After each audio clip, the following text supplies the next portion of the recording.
அனைவருக்கும் என் இணைய வணக்கம். நான் சிவமகாதேவ். இன்று உங்களுக்கான ஒரு தகவல் என்னவென்றால், கன்னி தெய்வம். கன்னி தெய்வ வழிபாடு அப்படின்றது இந்த ஆடி மாதத்திலையும் அதே போல் தை மாதத்திலையும் சிறப்பு. இது அந்த காலத்துலலாம் ஓலைப்பெட்டி, அதாவது இந்த காலத்தில் நிறைய ஓலைப்பெட்டி இருக்கிறது இல்லை. இருந்தாலும் அந்த கன்னி தெய்வத்துக்கு ஓலைப்பெட்டியில் நீங்கள் வச்சு வழிபடும் போது உங்களோட வாழ்க்கை அப்படின்றது சிறப்பாகும்.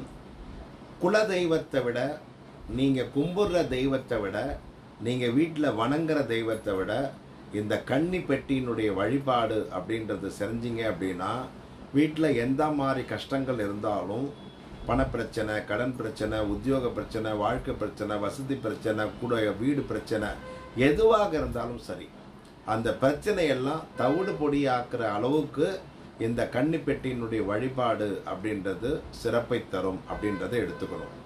இந்த கன்னி பெட்டி செய்கிறவங்கள்ட்டையே அந்த கன்னி பெட்டி உள்ள என்னென்ன இருக்கணும், எப்படிலாம் இருக்கணும் அப்படின்றது அவங்களுக்கு தான் தெரியும். அவங்கக்கிட்டேயே நாம் எல்லாமே நீங்கள் போட்டு கொடுங்க அப்படின்னு சொல்லிட்டு, ஒரு பட்டு பாவாடை, ஒரு பட்டு சட்டை அதுலேயே வச்சு, அதை நீங்கள் ஒரு இடத்துல உங்களோட ஹால்லே ஒரு சுத்தமான இடத்துல ஒரு ஷெல்ஃப் மாதிரி வச்சு, அதுக்கு மேலே வச்சுட்டு கீழே ஒரு மணப்பலகையை போட்டு அதில் விளக்கு ஏற்றுங்க, 2 ஊதுபத்தி ஏற்றுங்க. அதுக்கப்புறம் நீங்கள் வடப்பயசத்தோடு சமைச்சு கீழே வாழை இலையில் நீங்கள் படையல் போடணும்.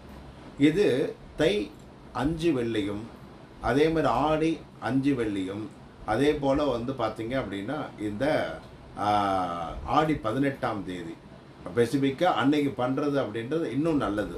இதெல்லாம் நீங்கள் பண்ணும்போது உங்களுடைய வாழ்க்கையில் பார்த்தீங்கன்னா சிறப்பான ஒரு நல்ல தரமான வாழ்க்கையை உங்களுக்கு அமைச்சு தரும். அப்படின்றதுனால இந்த கன்னி பெட்டி வழிபாடு அப்படின்றது சிறப்பாக நீங்கள் வழிபடுங்க அப்படின்றத சொல்கிறேன். இவ்வளோ நேரம் இந்த நிகழ்ச்சியை பார்த்து கொண்டிருந்த அனைவர்களுக்கும் என் மனதார நன்றி தெரிவித்துக் கொள்கிறேன். நன்றி, வணக்கம்.